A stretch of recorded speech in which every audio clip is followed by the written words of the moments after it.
we're seeing who the best fighter in the world is, and we're getting people to watch so that the fans can appreciate something that I find to be the most loved thing in my life, next to my wife, you know? So, I don't know. I think it's a shame when that shit happens, especially when it's like an ego thing. But also at the same time, I don't really think that that's too much of what Jon Jones is doing. I'm more speaking in terms of what I kind of see in other people. I think... Why is that fight not happening? Well, it could be for two reasons. It's either that Jon Jones is using a strategy to have more money. You could say it, GSP. Go for it. Come on, say what you want to say. But I think that's why he's doing it. You know, if he's doing it just to hold the title, to Joe Rogan just dropped a bomb. He revealed Jon Jones is asking for a jaw-dropping $110 million to fight Tom Aspinall at the White House next year.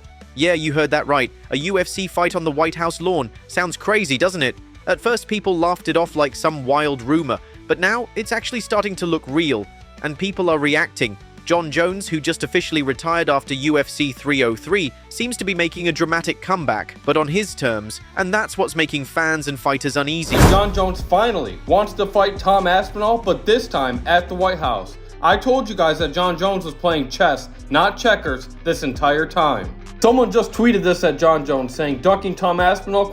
Best decision you ever made, ? Jon responded, "Choosing when to attack and where you want the battlefield to be is not ducking, my friend." I tried telling every single one of you that Jon Jones was never ducking Tom Aspinall.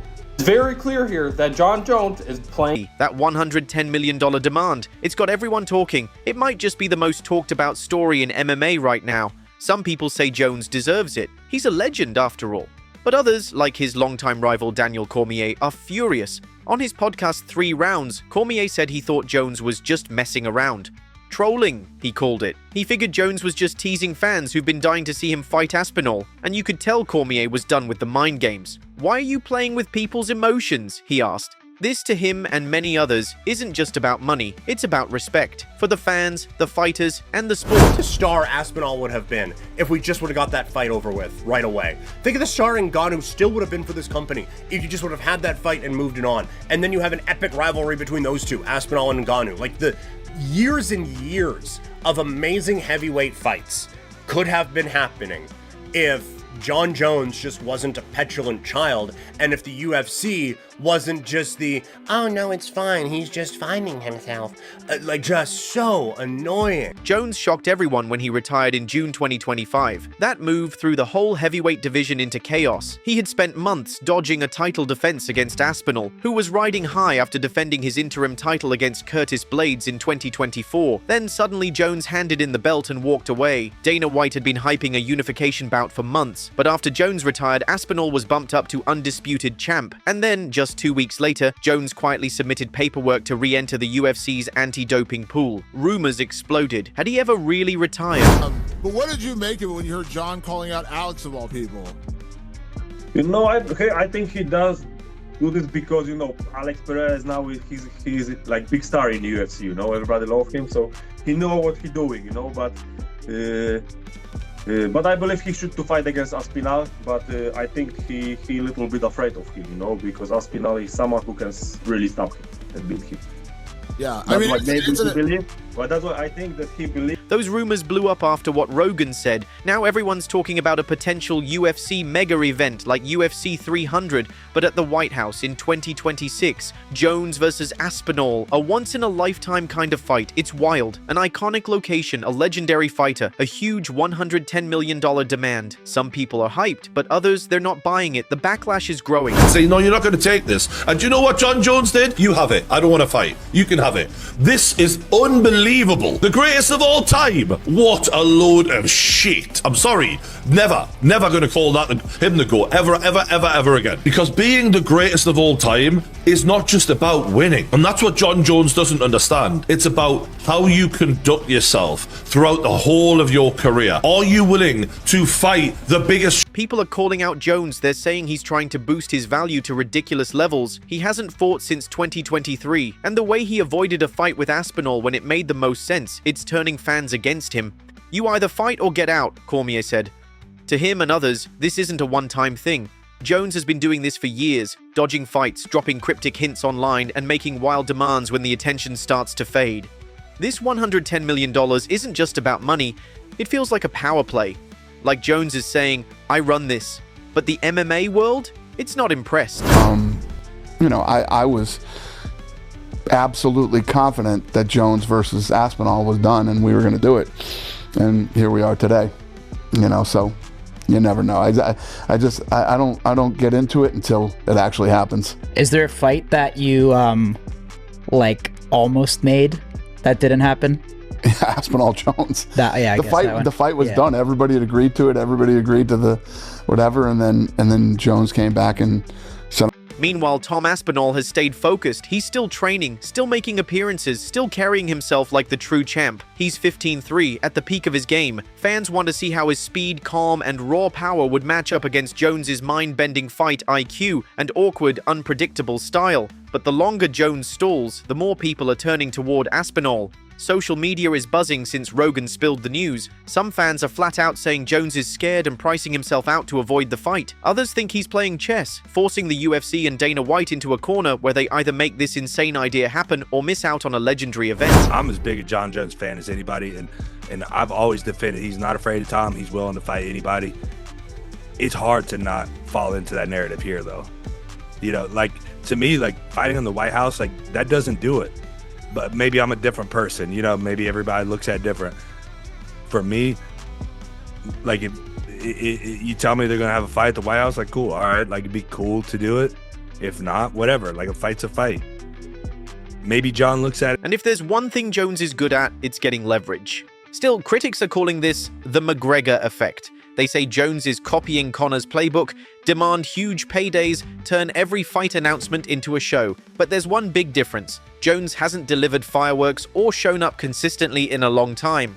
Fans are angry. His Instagram is flooded, some begging him to take the fight, others calling him a coward for avoiding Aspinall. Even Joe Rogan, who has followed Jones's whole career and once called him the greatest of all time, seemed shocked. That's what I'm hearing. He wants $110 million, Rogan said. If UFC and the White House really want to make history, maybe they'll go for it. But I don't know. Is that real? Or is he just throwing numbers around? Star Aspinall would have been if we just would have got that fight over with right away. Think of the star Ngannou still would have been for this company if you just would have had that fight and moved it on. And then you have an epic rivalry between those two, Aspinall and Ngannou. The years and years of amazing heavyweight fights could have been happening if Jon Jones just wasn't a petulant child, and if the UFC wasn't just the, oh no, it's fine, he's just finding himself. Just so annoying. And whatever Jones's goal is, one thing's clear, he's back in the spotlight, but not everyone's thrilled. Former fighters are chiming in now. Chael Sonnen joked that if Jones wants $110 million, then Aspinall should be asking for Buckingham Palace. Brendan Schaub went on his show and called the number straight up delusional. You're not Mayweather, he said. You're not getting that kind of payday. Still, Jones has his loyal fans. He's the GOAT, one Reddit user wrote. You don't tell Michael Jordan to take a pay cut if he wants one last game. You're a sprinter and you take PEDs. You become faster than people who are not taking PEDs and you win a race. That's okay. You're a cheat, you've won, they'll take your title off you or whatever. That's fine. If your job is to hurt another person, physically hurt another person, which could potentially redirect the rest of their life post-fighting, you're an absolute piece of shit and you should never be able to fight again if you have any PED. It's the legacy. To be able to go to the heavyweight division, take out everyone and then take out the Jon Jones legend, and then go back to even beating a few of these new school guys will literally put Tom Aspinall as the GOAT of the heavyweight division. He's the longest running heavyweight champion in the history of the UFC, isn't he? But he's only he hasn't fought anyone. Yeah, I don't think it's going to happen, I think Jon gets a lot of money for being champion. I think the sponsors and that are paying him a fortune, and I think he's just dragging along, keeping the belt as long as possible because it's worth that much money to him. I mean, Jon's often struggled with tall people who are good boxers. I imagine he probably, if he did fight him, he would. I'll just come out and ask you, do you think he's ducking Tom Aspinall? No. Jon Jones, I said it a million times, I'll say it again, he's never ducked anybody other than that one goofy time with the Chael Sonnen thing. He's never ducked anybody, and I think the reality is whatever changed his mind with this fight, I don't know, you'd have to ask him that, but he's 38 years old, and I don't know. Do you think if it was someone like Alex Pereira, he would fight them? And it's maybe Tom that he specifically doesn't fancy? The White House part of all this adds a whole new twist. Nobody knows how serious the plans are. But with America's 250th anniversary coming up in 2026, some insiders think a massive UFC event at a national landmark could actually happen. And with Trump's close ties to Dana White and the UFC, people are starting to believe it. Could it really be Jones versus Aspinall at the White House? But this is MMA we're talking about. Nothing's ever simple. Right now, fans are in limbo. Aspinall's ready. Cormier's demanding answers. Jones, he's playing games. And Rogan, he just lit the fuse that's blowing this story wide open. Jones is under pressure. He needs to either step up and confirm the fight or walk away for good. His legacy is still intact and for now. But with every tease, every vague post, and every over-the-top demand, he's slowly losing the love he once had from fans and fighters alike. Top UFC coach Din Thomas didn't hold back. He came out swinging at Jon Jones, frustrated by yet another maybe comeback just weeks after Jones had said he was retired. And Thomas isn't alone. Fighters, coaches, fans,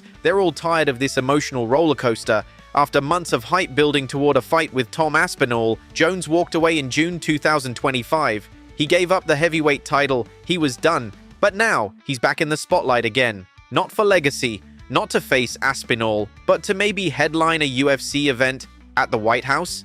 Din Thomas was clear about how he felt during a chat on Daniel Cormier's YouTube channel. He didn't hold anything back. When I heard that, my first thought was, this dude just wants attention, Thomas said. He just wants his name out there. He went on, he's dangling his status over our heads, and I hate it. Honestly, I don't care if Jon Jones ever fights again. For Thomas, what was once compelling is now just exhausting. He knows Jones is great. No one denies he's one of the most skilled fighters in MMA history. But I don't care if he ever fights again, Thomas said. Just ride off into the sunset. Instead of watching Jones bounce between retirements and cryptic tweets, Thomas says his energy is with the fighters who are out there, putting everything on the line. You know who I care about, he said? Guys like Ilia Topuria, Dustin Poirier, the ones risking it all for the fans. Thomas is done with the drama. For him, Jones's constant flip-flopping has shifted the spotlight off real fighters, and it's starting to hurt the sport. Remember, Jones retired right after Dana White had promised a unification fight between him and Aspinall. Then, like nothing happened, he jumped back into the anti-doping pool. Fans didn't even have time to adjust. Then came July 4th, America's Independence Day. President Donald Trump made an announcement that blew minds. He confirmed the UFC would host a fight card at the White House in 2026 to celebrate the country's 250th birthday. Hours later, Jon Jones tweeted what everyone feared and expected. He was interested. Not for legacy, not even for Tom Aspinall, but to represent America on the biggest stage possible. Donald made his announcement on the morning of the 4th of July, Jones wrote. I called the UFC headquarters that afternoon, I'll just leave it at that. America, now that tickles my pickle. In another post replying to a fan who brought up a possible epic fight, Jones doubled down. It's about representing America. That's my reason now. That's what I needed. Something bigger than money. But for people like Din Thomas, that explanation falls flat. It's confusing. It contradicts everything Jones said just weeks earlier. He claimed he was done. Now suddenly he's fueled by patriotism and open to fighting, maybe even Aspinall, though he hasn't said that part out loud yet. Aspinall, now the undisputed champ after Jones's exit, has been stuck in this fog of uncertainty. He defended his interim title in 2024. He's earned every bit of this shot. People were dying to see that Jones-Aspinall clash. It was hyped for over a year. But then, Jones vanished. The fight died. Aspinall got the crown, but the closure never came. Now that Jones is back in the testing pool and obsessed with the White House event, maybe Aspinall's finally back on the radar. UFC President Dana White sure hopes so. On the Full Send podcast, White said his dream main event for the White House card is exactly that, Jon Jones versus Tom Aspinall. That's the fight, he said. The dream main event right now would be Aspinall versus Jones. This White House card isn't just another pay-per-view, it's history. Dana wants to build the most epic UFC card ever, but to pull it off, he needs clarity, and Jon Jones is the biggest question mark. Does he really not care who he fights? Would he finally take on Aspinall, the guy he's been avoiding for over a year? Or is this just another stunt to stay relevant? Jon Jones isn't just delaying his own comeback, he's holding up the whole heavyweight division. Tom Aspinall, sitting at 15-3, deserves clarity. Whether it's Jones' gain or someone else, he needs a path forward. But Jones's mixed signals are freezing everything. Yes, he's a legend, a two-division champ with an incredible record, but fans are tired of the retirements, the teasing, the drama. Some still believe Jones would beat Aspinall, mostly because Tom's never gone deep into championship rounds. But that fight, it may never happen. Ever since his 2023 fight with a 42-year-old Stipe Miocic, it's been excuse after excuse. He even questioned what Aspinall has done to earn the fight, despite Tom being interim champ and defending his belt. Still, there's a chance. If Dana White makes the White House event happen and Jones agrees, the world will watch. Because love him or hate him, Jones is still a massive draw, but with no opponent, no date, and no camp, it all feels like another game. Now it's up to Dana. Either lock in Jones versus Aspinall or move on. Let Aspinall gain and Almeida take center stage. Jones's legacy is legendary, but his choices are casting shadows. This White House event could be his perfect ending or his final letdown. Is it real this time? We'll see. This time, we'll see.